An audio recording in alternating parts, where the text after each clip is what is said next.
அனைவருக்கும் வணக்கம். நம்ம சோஃபார் பார்ட்னர்ஷிப் அக்கௌண்ட்ல இன்ட்ரடக்ஷன்ஸ் பார்த்தோம். அடுத்தது ட்ரீட்மெண்ட் ஆஃப் குட்வில் பார்த்துருக்கோம். ட்ரீட்மெண்ட் ஆஃப் குட்வில்ல அட்மிஷன் ஆஃப் பார்ட்னர் வந்தால் எப்படி ட்ரீட் பண்ணணும்னு பார்த்துருக்குறோம். எக்ஸிஸ்டிங் ரேஷியோவில் சேஞ்சஸ் பண்ணால் எப்படி பண்ணணும்னு பார்த்தோம். இப்போ நம்ம என்ன பார்க்க போகிறோம்னா அட்மிஷன் ஆஃப் ஏ பார்ட்னரில் அக்கௌண்டிங் ட்ரீட்மெண்ட் எப்படி பண்ணுறது அப்படின்னு சொல்லிட்டு பார்க்குறோம். Okay, admission of a new partner. ஒரு ஃபேம் ஏபிசி அப்படின்னு ஒரு ஃபேம் இருந்துச்சுங்க. எக்ஸிஸ்டிங் ஃபேம் ஏபிசி அப்படின்னு ஒரு ஃபேம் இருக்குது. இந்த ஃபேம் டி அப்படின்ற ஒருத்தவரை நியூ பார்ட்னரை ஆட் பண்ணுது. அப்படின்னும் போது ஏற்கனவே இந்த ஃபேம் பிஸ்னஸ் நடத்தின்னு வந்துருக்குது. இது தனியாக புக்ஸ் ஆஃப் அக்கௌண்ட்ஸ் வச்சிருக்கும்.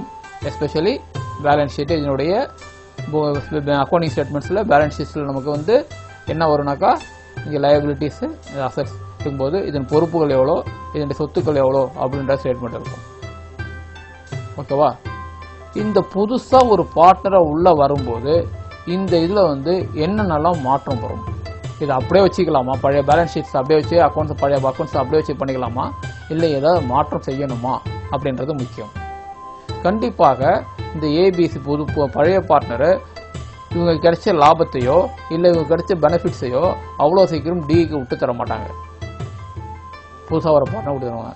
அதே மாதிரி புதுசாக வர பார்ட்னரு இவங்க இதை சோஃபார் அக்கர் பண்ண லாஸ் ஏதாவதுன்னா இதையும் இவர் ஏற்றுக்க தயாராக இருக்க மாட்டாங்க. அப்போ என்ன பண்ணுவாங்கன்னா இந்த பழைய அக்கௌண்ட்ஸை புதுசாக ரீகன்சிடர் பண்ணி புதுசாக ஒரு அக்கௌண்ட்ஸ் போடணும் அப்படின்னு சொல்லிட்டு பார்ப்பாங்க. அதாவது என்ன செய்வாங்கன்னா, இப்போ உதாரணத்துக்கு பாருங்களேன், இந்த ஃபேம் இருக்குது 1/1/2019 ஆரம்பிச்சு. இதுல இந்த ஃபேம்ஸுடைய பேலன்ஸ் ஷீட் 31/12 வரைக்கும் உள்ள அக்கௌண்ட்ஸ் இருக்குதுன்னு வச்சுங்க. 19 வரைக்கும் ஒரு அக்கௌண்ட்ஸ் இருக்குது. இதனுடைய பேலன்ஸ் ஷீட்ஸ் இருக்குது. ஓகே, இப்போ என்ன பண்ணுவாங்கன்னா, சப்போஸ் டி அப்படி ஒரு பார்ட்னரை ஆட் பண்றாங்க. டின்னு ஒரு பார்ட்னர் ஆட் பண்ணும்போது 1/1/2020 புதுசாக ஒரு பார்ட்னர் ஆட் பண்ணும்போது என்ன பண்ணுவாங்கன்னா, இது 31/12/2019 இருந்தால் கூட 1/1/2020 அட்மிட் பண்ணும்போது இந்த அக்கௌண்ட்ஸ் அப்படியே வச்சுக்க மாட்டாங்க. இந்த டேட்டில் புதுசாக ஒரு பேலன்ஸ் ஷீட் ரெடி பண்ணுவாங்க. இப்போ நான் சொன்ன இந்த இஷ்யூஸ்லாம், அதாவது லாஸு இல்லை கெயின்ஸ், அது மனசில் வச்சுக்கிட்டு புதுசாக ஒரு அக்கௌண்ட்ஸை மெயின்டைன் பண்ணுவாங்க, அதை கன்சல்ட் பண்ணுவாங்க. அதை பண்ணிட்டு தான் அக்கௌண்ட்ஸை ட்ரீட்மெண்ட் பண்ணணும். அப்போ ஒரு பார்ட்னர்ஷிப் ஃபேமில் புதுசாக ஒரு பார்ட்னர் வந்தார்னா அவங்க கண்டிப்பாக அக்கௌண்ட்ஸை ரீகன்ஸ்ட்ரக்ட் பண்ண வேண்டிய சூழ்நிலை இருக்கும். ஓகேவா? சரி, அந்த மாதிரி ரீகன்ஸ்ட்ரக்ட் பண்ணும்போது எந்தெந்த பாயிண்ட்லாம் முக்கியமான பாயிண்ட்டாக மனசில் வச்சுக்கிட்டு நம்ம கணக்கு போடணும் அப்படின்றதான் இப்போ பார்க்குறோம். இந்த ஃபண்டமெண்டல், இந்த பேசிக் திங்ஸ் நமக்கு தெரிஞ்சாதான் நம்ம அடுத்து சம்மு போடும்போது ஈஸியாக இருக்கும்.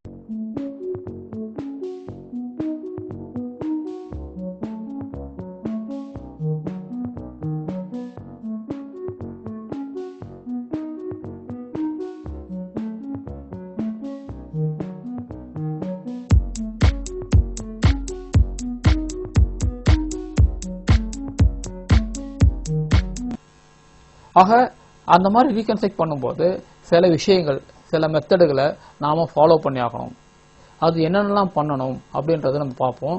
அதை நீங்கள் தரவாக இருந்தால் தான் சம் போடும்போது எந்தவித தப்பும் இல்லாமல் ஒழுங்காக போட முடியும். ஓகே, இப்போ அதில் என்னென்னா ஃபர்ஸ்ட் பண்ணும்போது ஃபர்ஸ்ட் என்ன செய்யணும்னாக்கா ப்ரிப்பரேஷன் ஆஃப் ரீவேலேஷன் அக்கௌண்ட் அப்படின்னு சொல்லிட்டு ஒன்று ப்ரிப்பேர் பண்ணணும். அது ரீவேலேஷன் சொல்லலாம், ப்ராஃபிட் லாஸ் அட்ஜஸ்ட்மெண்ட் அக்கௌண்ட்னு சொல்லலாம். இந்த அக்கௌண்ட்டை முதல்ல ப்ரிப்பேர் பண்ணணும். அப்போ first revaluation of account prepare பண்ணணும்.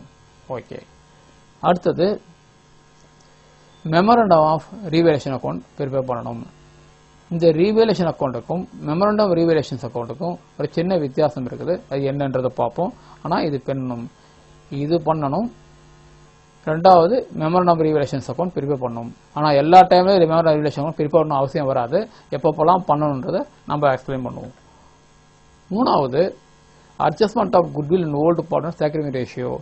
குட்வில் இருக்குது இல்லையா, நியூ பார்ட்னர் வரும்போது குட்வில் எடுத்தாந்தாருன்னா அதை அட்ஜஸ்ட் பண்ணிட்டு அது ஓல்டு பார்ட்னர் அக்கௌண்ட் ட்ரான்ஸ்ஃபர் பண்ணும். அவன் பண்ணுறத சாக்ரிஃபைசிங் ரேஷியோவில் ட்ரான்ஸ்ஃபர் பண்ணணும் அப்படின்றத மறக்கக்கூடாது. 4வது transfer of profit loss and revaluation old partners old profit ratio.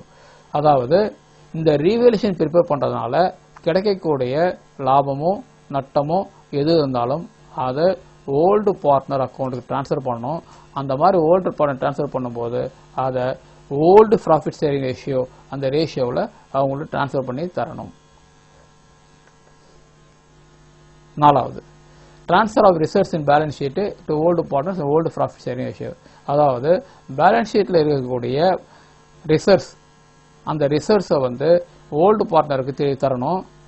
அந்த ஓல்டு பார்ட்னர் தரும்போது அது எந்த ரேஷியோவில் தரணும்னாக்கா அவங்க ஓல்டு பார்ட்னருடைய ஓல்டு ரேஷியோவில் தரணும்.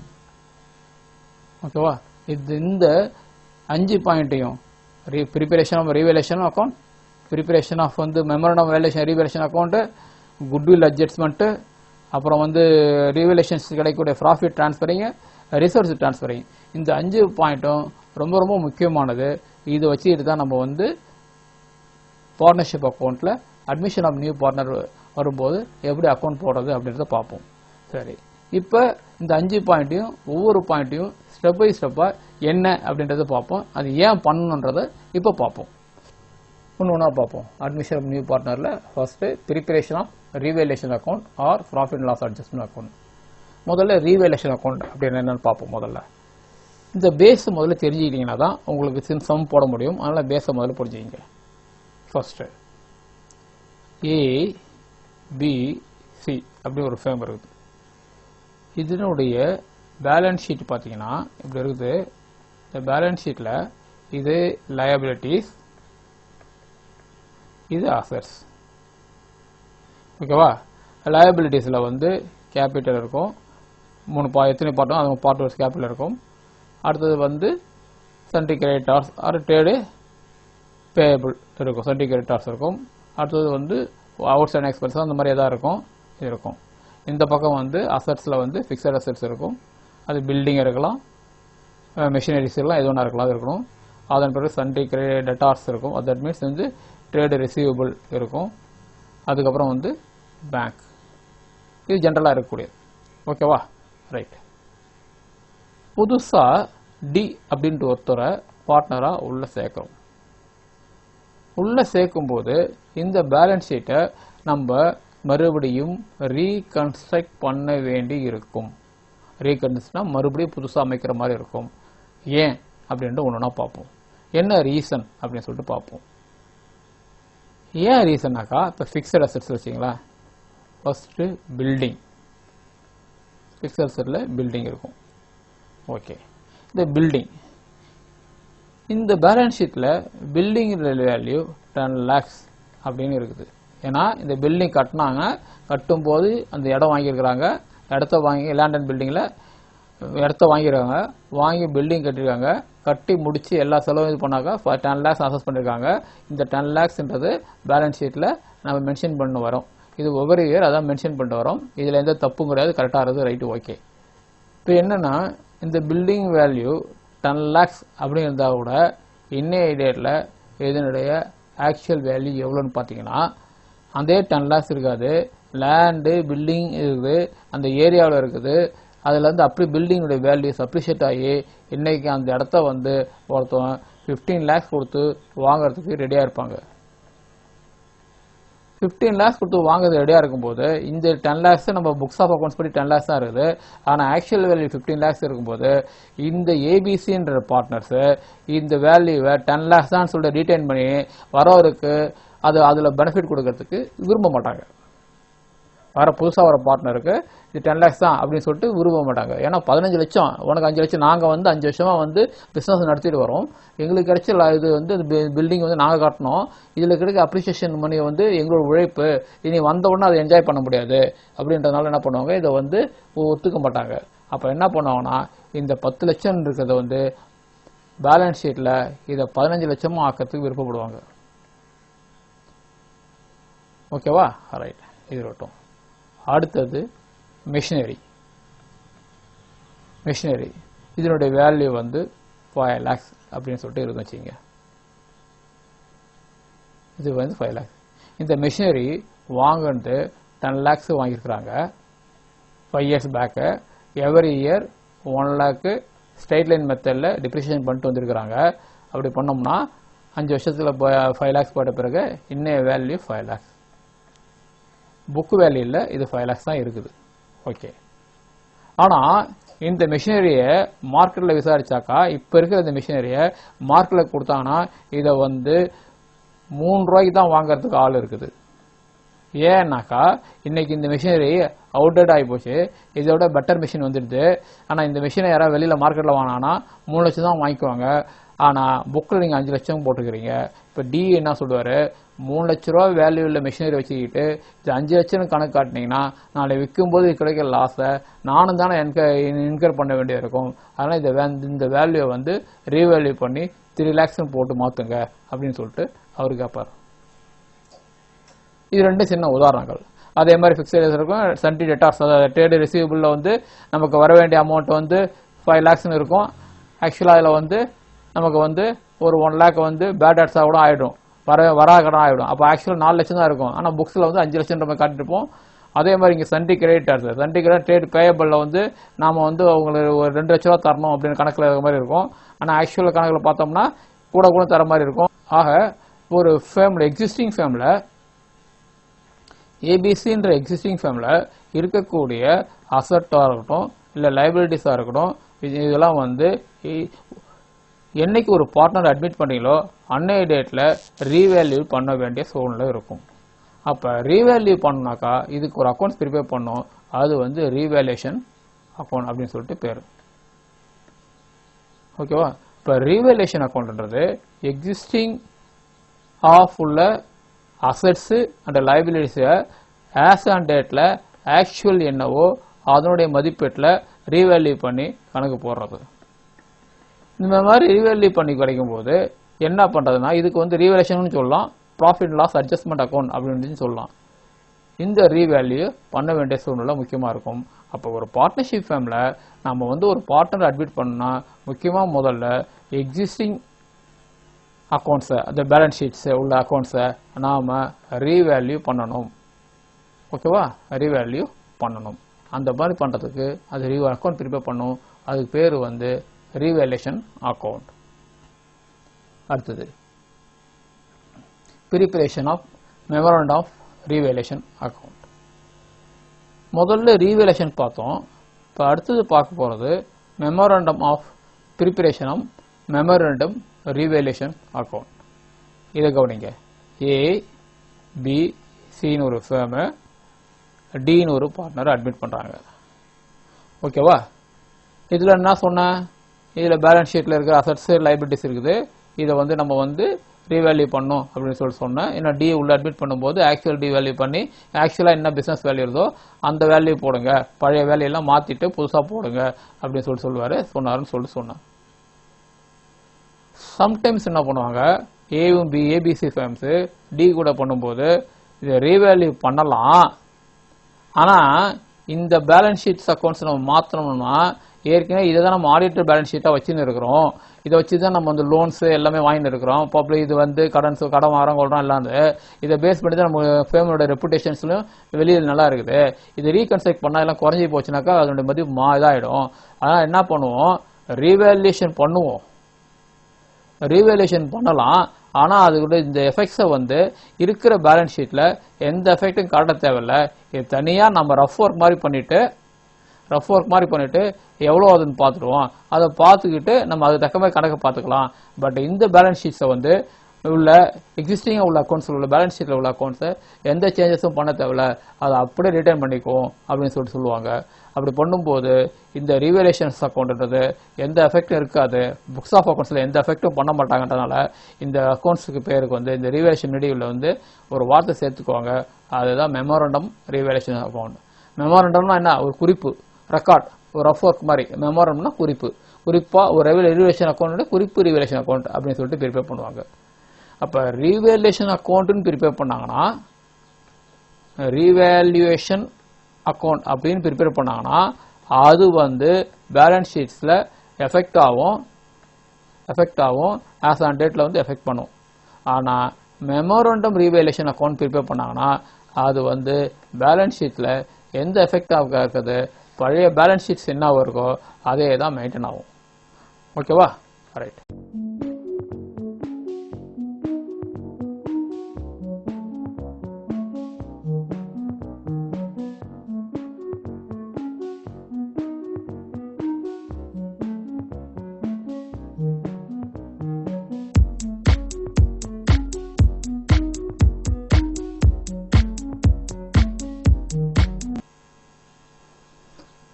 அடுத்தது goodwill, adjustment of goodwill to old partners in sacrificing ratio. நம்ம இந்த குட்வில் பற்றி நிறைய பார்த்துட்டோம், போன எபிசோட் இதெல்லாம் பார்த்துட்டோம், டுட்டோரியல்லாம் பார்த்துட்டோம். இப்போ என்ன திருப்பி என்ன சொல்றாங்கன்னா, குட்வில் ABC அப்படின்னு ஒரு 3 பார்ட்னர், 3 சேர்ந்து பார்ட்னர் டி அட்மிட் பண்ணிட்டாங்கன்னா, டி அட்மிட் பண்ணும்போது டி வந்து குட்வில் பிரிக்கிங் எடுத்து வருவார். அவருடைய கேபிட்டல் அட்ஜஸ்ட் பண்ண சொல்லுவாங்க, இன்கரண்ட் கேபிட்டல் குட்வில் வந்து கேபிட்டல் அட்ஜஸ்ட் பண்ண சொல்லுவாங்க, இதெல்லாம் செய்ய சொல்லுவாங்கன்றாங்க. இப்போ இந்த குட்வில் எடுத்து வந்தாருன்னா இந்த குட்வில் யாருக்கு போய் சேரணும்னா ஓல்டு பார்ட்னருக்கு போய் சேரணும்னு சொல்லிட்டு படிச்சிருக்கிறோம். இப்போ அதை அசஸ் பண்ணாங்கன்னா அந்த குட்வில் கிடைக்கக்கூடிய குட்விலுக்காக எடுத்து வர கேஷு இது வந்து யாருக்கு போய் சேரணும்னா ஓல்டு பார்ட்னருக்கு பிரித்து தரணும். அவங்க அக்கௌண்ட்டில் போயிட்டு அவங்க கேபிட்டல் அக்கௌண்ட்டில் போய் ஆட் பண்ணணும். ஓகே. ஆனால் மிக முக்கியமானது என்னன்னா குட்வில் பிரிக்கும் போது சப்போஸ் ABC இது டி அட்மிட் பண்றாங்க, ABC வந்து 1:2:3 அப்படின்ற ரேஷியோல ஓல்டு ரேஷியோல இருக்கிறாங்க, டி அட்மிட் பண்றாங்க. இவர் 1/5 அந்த ரேஷியோஸ்ல நியூ அட்மிஷன் பண்ணிக்கிறாங்க, அதான் இருக்கிறாங்க. அப்ப இவர் எடுத்து வர குட்வில்ல என்ன ரேஷியோல பண்ணணும்னாக்கா இந்த ஓல்டு ரேஷியோல பிரிச்சிக்க கூடாது. ஓல்டு பார்ட்னர் இவங்க இந்த புது ரேஷியோஸ் இவங்க அரைவ் பண்ண நியூ ரேஷியோஸ் வரும். அந்த நியூ ரேஷியோஸ் வந்த பிறகு இவங்களுடைய old ratio minus new ratio பார்த்தீங்கன்னா டிஃப்ரெண்ட் எவ்வளோ வருதுன்னா அது சாக்ரிஃபைங் ரேஷியோ சொன்னோம். அப்போ அந்த சாக்ரிஃபைங் ரேஷியோவில் தான் நீங்கள் வந்து குட்வில்ல பிரிச்சிக்கணும், ஓல்டு பார்ட்னருக்கு பிரித்து தரணும். அதாவது குட்வில்ல மட்டும் பிரிக்கும் பொழுது ஏற்கனவே நடத்திட்டு இருந்தாலும் குட்வில்ல பிரிக்கும் பொழுது ஓல்டு பார்ட்னர் பிரித்து தரும்போது ஓல்டு ரேஷியோவில் அவங்களுக்கு பிரித்து தரக்கூடாது, நியூ ரேஷியோலையும் பிரிக்கக்கூடாது, சாக்ரிஃபைங் ரேஷியோவில் தான் வந்து பிரித்து தரணும். இந்த இதை வந்து மறக்கக்கூடாது. நம்ம குட்வில் வந்தாவே சாக்ரிஃபைங் ரேஷியோவில் பிரித்து அவங்களுக்கு தெரியணும். ஓகேவா? நாலாவது பாருங்க, transfer of profit loss in revaluation to old partner in old profit ratio. அடுத்து இப்போ ரீவேலேஷன் பண்ண சொன்னேன். ரீவேலேஷன்ஸ் அக்கௌண்ட்டில் போடும்போது அசட் இன்க்ரீஸ் ஆதான்னு பார்ப்பாங்க, அசட் எதாவது டிக்ரீஸ் ஆதான்னு பார்ப்பாங்க, லைபிலிட்டிஸ் எதாவது இன்க்ரீஸ் ஆதான்னு பார்ப்பாங்க, லைபிலிட்டிஸ் எதாவது டிக்ரீஸ் ஆதான்னு பார்ப்பாங்க. பார்த்துட்டு மொத்தமாக பார்ப்பாங்க. மொத்தமாக பார்க்கும்போது இதில் எவ்வளோ டிஃப்ரெண்ட் வருதுன்னு பார்ப்பாங்க. ரீவேலேஷன்ஸ் அக்கௌண்ட்டில் ப்ளஸில் இருந்ததுன்னா தட் மீன்ஸ் வந்து கிரெடிட் சைடு அதிகமாக இருந்ததுன்னா அந்த பணம் வந்து பேலன்ஸ் அதிகமாக இருந்ததுன்னா இது இங்கே வரும்.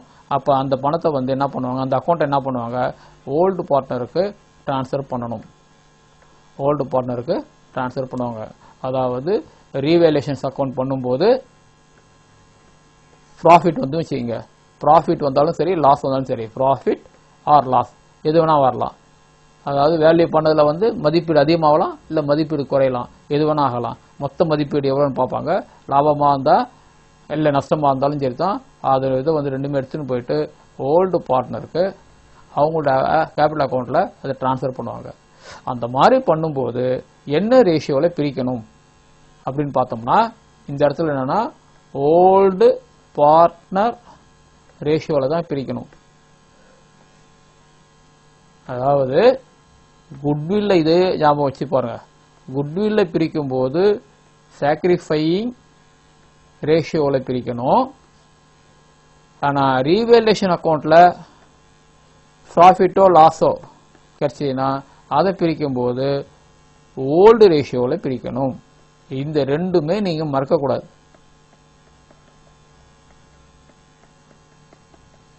ஓல்டு ரேஷியோவில் பிரிக்கணும். பார்ட்னர்ஷிப் அக்கௌண்ட்ல அக்கௌண்ட்ஸ் போடும்போது குட்வில்ல பிரிக்கணும்னா சாக்ரிஃபைஸ் ரேஷியோவில் பிரிக்கணும். ரீவேலேஷன் ப்ராஃபிட் லாஸ் வந்ததுன்னா அது வந்து ஓல்டு பார்ட்னர் சேரணும் போது ஓல்டு ஷேரிங் ரேஷியோவில் பிரிக்கணும். ஓகேவா? ரைட். அடுத்து நாலாவது, transfer of reserves in balance sheet to old partner in old profit sharing ratio. அதாவது பேலன்ஸ் ஷீட் சொன்னேன் நான். இது லைபிலிட்டிஸ், இது அசெட் சொன்னேன். இந்த அசெட்லாம் வந்து ரீவேல்யூ பண்ண சொன்னேன். இது லைபிலிட்டிஸ்ல அசெட் ரீவேல்யூ சொல்லிட்டேன். இதுல கேபிட்டல்னு இருக்கும். கேபிட்டல்ன்றது அந்த பார்ட்னருக்குரியது. இது இல்லாம ரிசர்வ்ஸ் அண்ட் சர்ப்ளஸ் இருக்கும். Reserves and surplus. இந்த ரிசர்வ்ஸ் அண்ட் சர்ப்ளஸ்ன்றது இந்த ஃபேமுக்கு கிடைச்ச லாபத்தை தனியா கேபிட்டல்ல போய் ஆட் பண்ணாம தனியா வச்சிருப்பாங்க.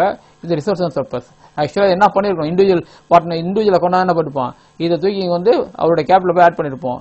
இங்க வந்து தனியா ரிசர்வ் அண்ட் சர்ப்ளஸ் தனியா சொல்லிட்டு அந்த ப்ராஃபிட்டை மெயின்டைன். ரிசர்வ்ஸ் அண்ட் சர்ப்ளஸ்ன்றது ப்ராஃபிட் தான், கம்பெனியுடைய சோஃபார் கிடைச்ச அக்யூமுலேட்டட் ப்ராஃபிட். அதை வந்து தனியா ரிசர்வ்ஸ் அண்ட் சர்ப்ளஸ் அப்படின்னு சொல்லுவாங்க. அக்யூமுலேட்டட் ப்ராஃபிட்னா என்னன்னா இது வரைக்கும் கூடுதலா குவிந்த லாபங்கள், அதுதான் ரிசர்வ்ஸ் அண்ட் சர்ப்ளஸ் வச்சிருப்பாங்க. அந்த ரிசர்வ்ஸ் அண்ட் சர்ப்ளஸ் யாருக்கு போய் சேரணும், இவங்களுக்கு போய் சேரணும், ஓல்டு பார்ட்னர்ஸ் தான் போய் சேரணும்.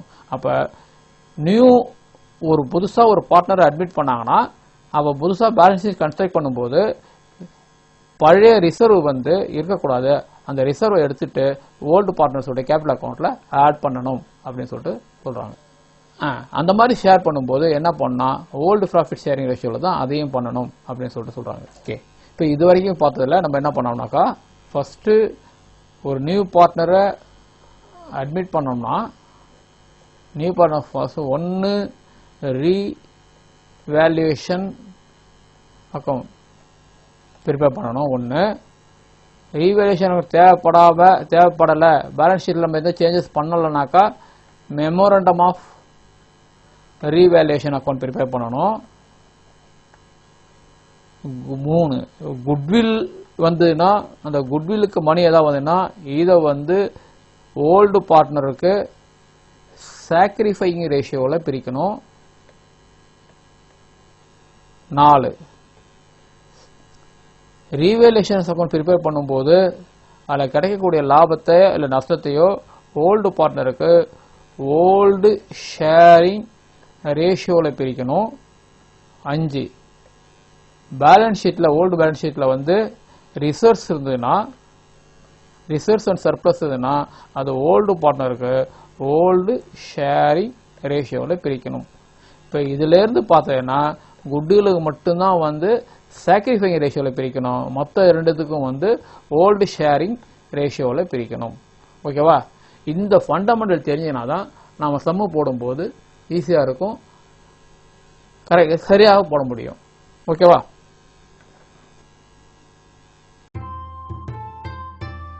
இதுவரைக்கும் நடத்தினதுல உங்களுக்கு சஜஷன்ஸ் கரெக்ஷன்ஸ் எதாவது இருந்ததுன்னா நீங்கள் தொடர்பு கொள்ள வேண்டிய முகவரி malleni@gmail.com. வழக்கம் போல் ஒரு அப்பீல், இந்த டுட்டோரியலை உங்கள் நண்பர்களை ஷேர் பண்ணுங்க, அவங்கள சப்ஸ்கிரைப் பண்ண சொல்லுங்க. நீங்கள் இதுவரையும் சப்ஸ்கிரைப் பண்ணாம இருந்தால் நீங்களும் சப்ஸ்கிரைப் பண்ணிடுங்க. உங்களுடைய கமெண்ட்ஸ் எதாவது இருந்ததுன்னா கமெண்ட் பாக்ஸில் தெரிய வச்சிருங்க. உங்களுக்கு நான் புதுசாக போகிற டுட்டோரியல் உடனுக்குடனே கிடைக்கும்னாக்கா பெல் ஐக்கானை கிளிக் பண்ணி நோட்டிஃபிகேஷனை எனேபிள் பண்ணி வச்சுக்கிங்க.